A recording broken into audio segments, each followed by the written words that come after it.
saya dulu ya. Akila ya. Adia. Kakak Bu. Jessica. Hadir Bu.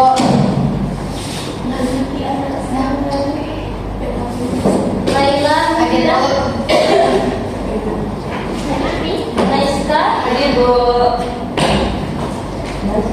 Nila Amelia. Hadir Bu. Aku boleh semangat. Nurul Fitri. Hadir Bu. Dapat semangat. Nurul Rusna. Nurul Humairah. Hadir Bu. Dapat semangat. Radija Anis. Hadir Bu. Sureka. Hadir Bu. Hari ini tahu kita belajar tentang apa? Apa yang kalian tahu tentang cerpen?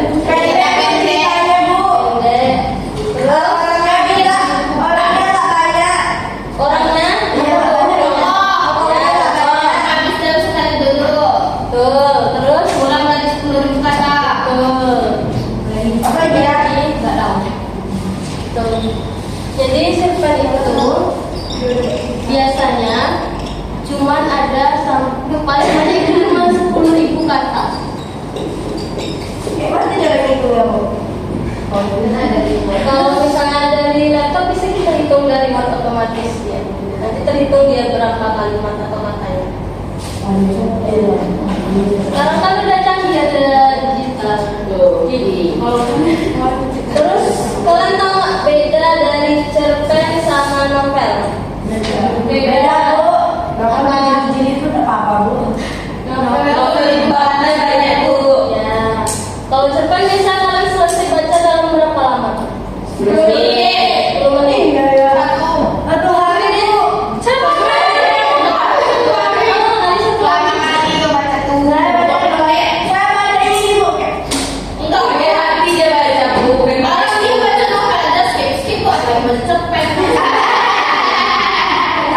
Pada umumnya cerpen itu bisa dibaca 10 sampai 30 menit, sedangkan novel itu bisa berhari-hari. Satu hari. Satu jam bisa. Terus dalam cerpen itu biasanya ada unsur pembangunnya. Itu ada dua tuh. Yang pertama intrinsik, yang kedua ekstrinsik. Ada yang tahu bedanya intrinsik sama ekstrinsik apa? Intrinsik itu yang ada di dalam cerpennya. Ya, kalau ekstrinsik di luar pengarangnya dengan bla bla bla bla bla bla. Ibu masuk dulu ke materi intrinsik ya. Yang pertama ada tema. Kira-kira apa itu tema? Ide dasar. Biasanya tema-tema yang sering kalian temui di cerpen apa? Senang, gembira, bahagia. Itu masuk ke dalam suasana tuh. Tema pendidikan. Betul. Terus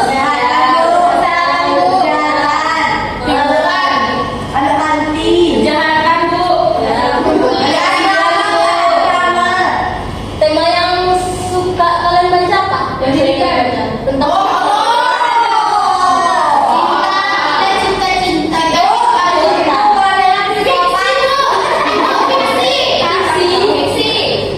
yang khayalan gitu ya? Biasanya apa tuh? Tentang apa? Novel tuh. Bulan bintang. Kalau itu novel. Si kancil. Iya, kancil. Hari terus dalam unsur intrinsik itu ada yang namanya tokoh. Apa bedanya tokoh sama penokohan? Penokohan itu sifatnya. Kalau tokoh, biasa di dalam tokoh itu ada berapa watak?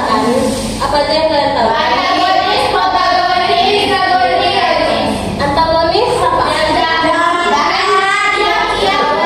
Yang melawan protagonis. Ya, biasanya antagonis. Ya, berkebalikan atau dia menentang apa yang dilakukan dari protagonis. Jadi nggak selamanya protagonis itu baik, bisa juga jahat. Tapi kalau antagonis itu dia juga belum tentu jahat, karena dia itu bertentangan sama tokoh dari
kalau langkah tempat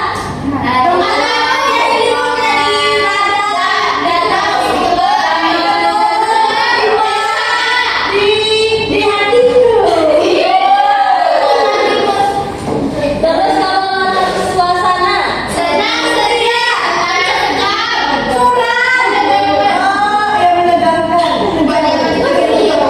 kalau misalnya ceritanya tentang perang tuh gimana tuh suasananya?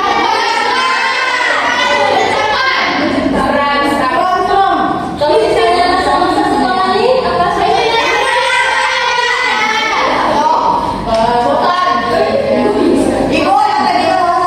Apa? Bosan kan? Kenapa bosan?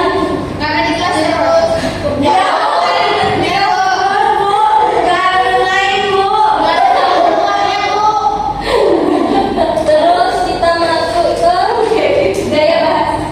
gaya bahasa. Biasanya gaya bahasa ini ya namanya. Terus bisa penggunaan katanya itu biasanya ada yang formal kan? Saya ada yang non formal. Kalian sukanya baca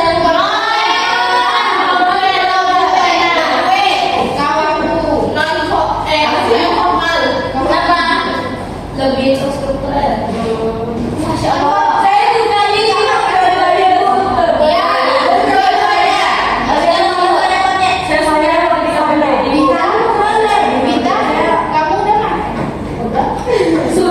Sudah, Bi. Tapi sehari-hari pakai bahasa formal atau non formal? Bapak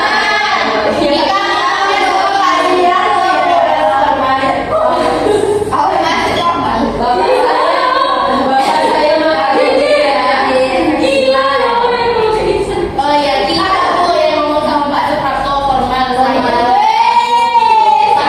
ngomongnya bahasa formal kan? Saya sama teman sejawat.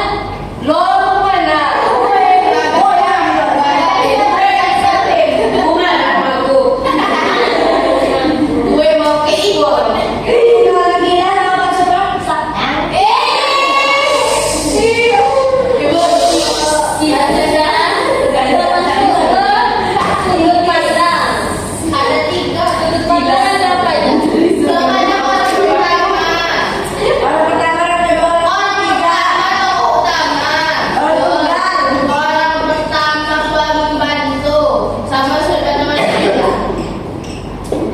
Utama.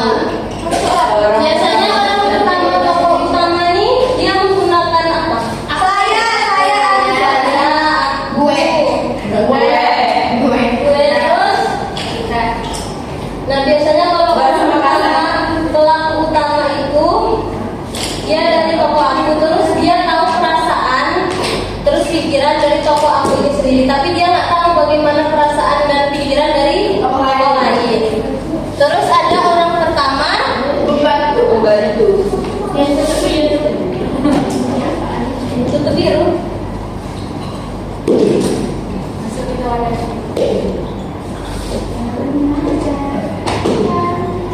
Pertama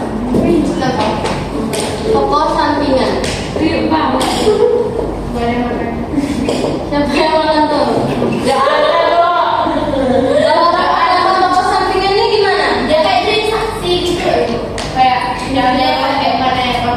Ya, tapi dia bukan tokoh utamanya kan? Dia hanya saksi dari tokoh utama. Misalnya, aku melihat Dina sedang belajar di perpustakaan untuk mempersiapkan diri sebelum ujian. Itu maksudnya ke orang utama.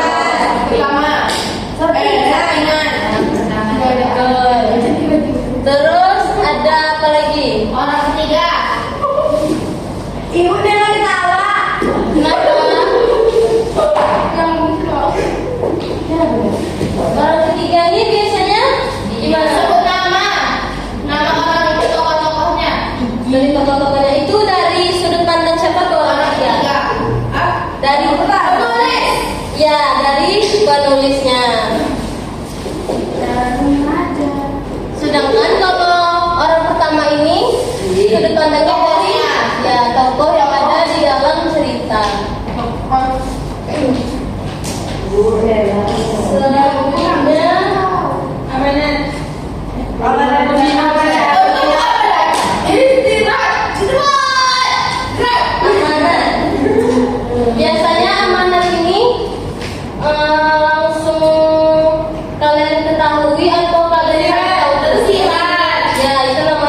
kira-kira. Terus kalau langsung dikasih tahu sama penulisnya,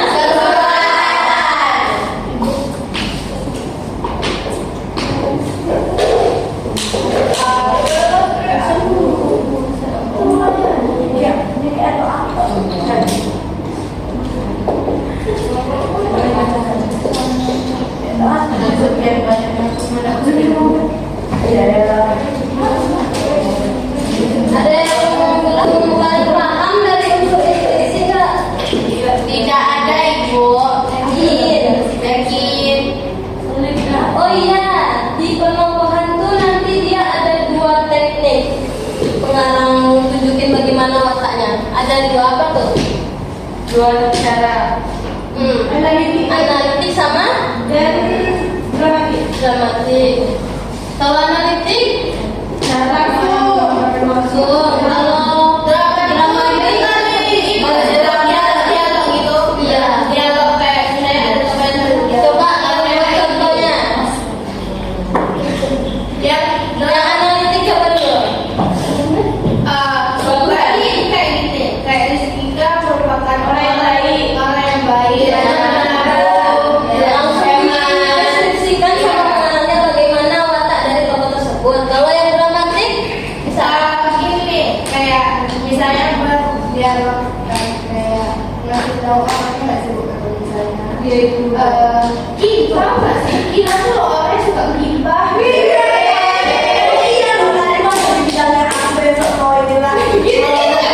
ya bisa.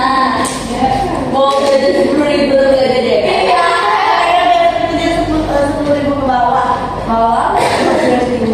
Bisa ceritain dari kayak kejadian gitu, misal Rizkika melihat temannya dibully oleh kakak kelas. Melihat itu Rizkika langsung membantu temannya.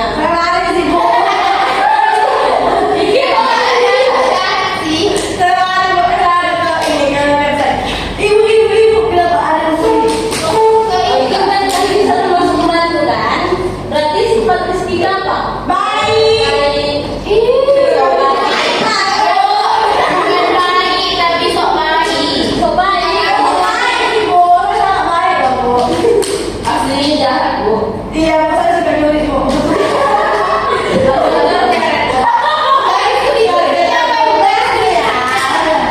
Sebelum masuk ke ekstensi itu adalah siapin game.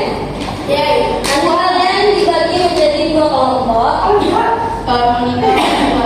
Terus kalian tahu ini nggak game TTS gitu? Iya.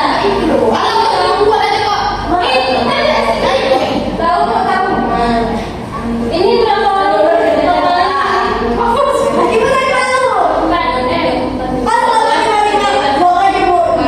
Langsung aja kelompoknya lagi ini ya. Ada langsung aja. 6.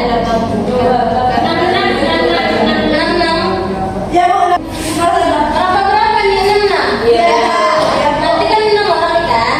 Kalian tentuin siapa urutan 1, 2, 3 sampai 6. Berarti dari urutannya. Kalau kelompok lagi sama. Dari sini juga urutannya. Siapin penanya 1. 1 sampai 3 nanti urutan yang pertama langsung maju.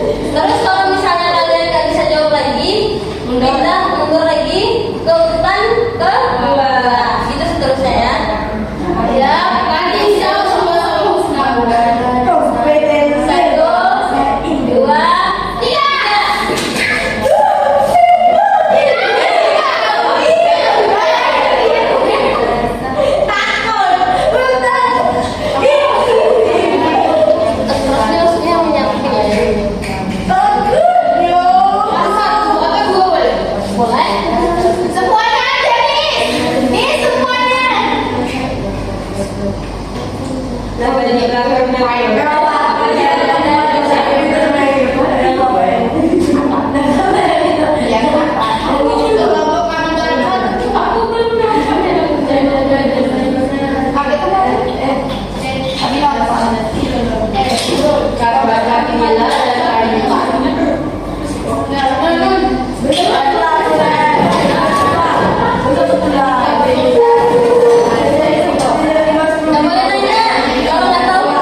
sekolah MA dia gambar Pandang main cepat Pak.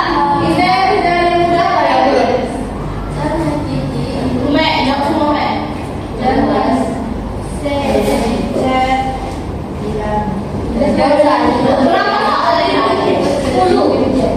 Boleh jawab berapa itu Les? Tiga setengah.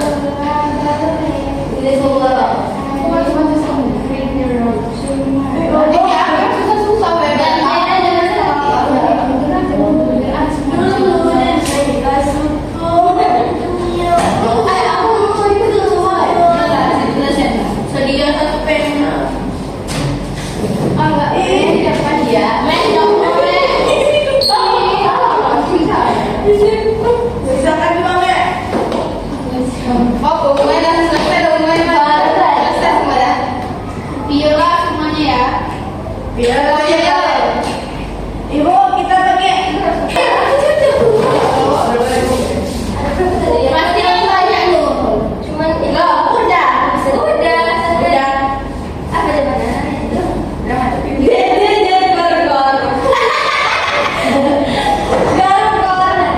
Ada masih tadi ada lagi. Enak. Cuman buat nama kontes.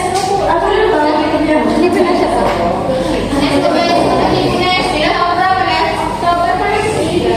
Kita periksa sama-sama ya.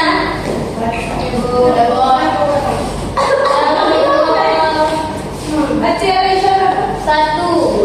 Aku berapa?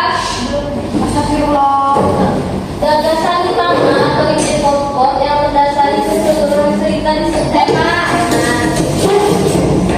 Dua-duanya betul.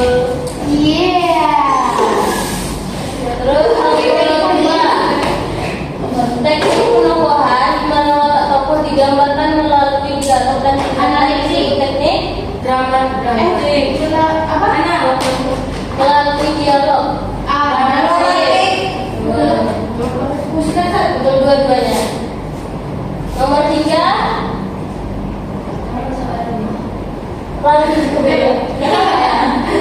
rangkaian peristiwa dalam cerita dari awal hingga akhir. Betul dua-duanya. Nomor 4, unsur pembangun cerita yang berasal dari dalam cerpen itu sendiri. Tadi kelompok 1 sempat salah ya. Tadi jawabnya apa tadi? Ekstensif ya. Baik. Nomor 5, unsur pembangun cerita yang berasal dari luar teks cerpen adalah apa? Nomor 6, pesan atau ajaran moral yang ingin disampaikan pengarang kepada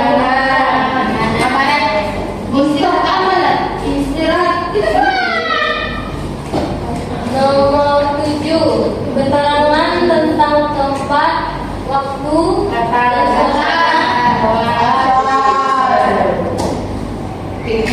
Nomor 8, teknik penokohan di mana pengarang langsung menjelaskan watak tokoh dengan teknik. Jadi unsur ekstensif kita ada 3 kan? Apa aja? Latar belakang pengarang. Kalau latar belakang pengarang itu biasanya dari mana?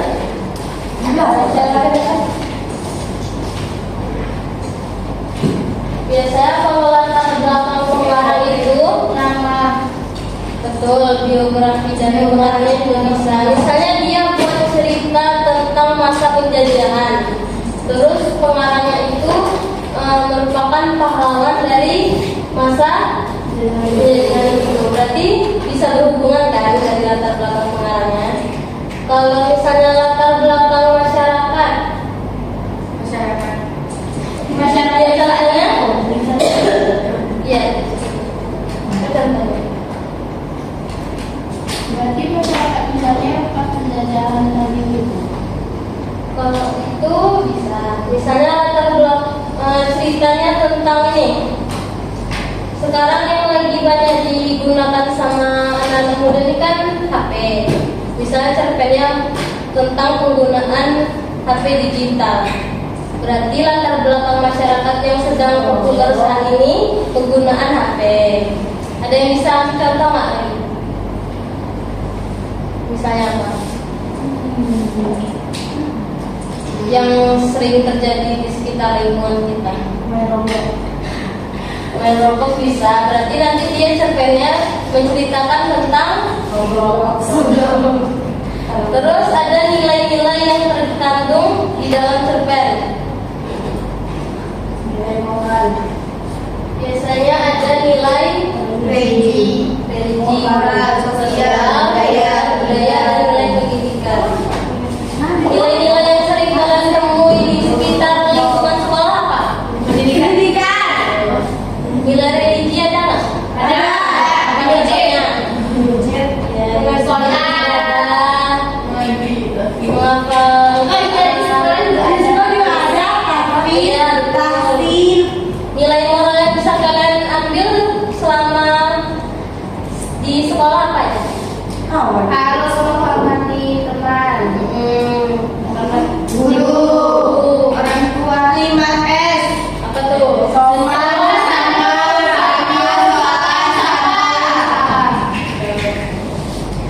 Terus dari unsur-unsur intrinsik sama ekstrinsik yang dijelaskan tadi ada yang kurang paham nggak? Betul. Insya Allah. Kalau misalnya ibu kasih latihan bisa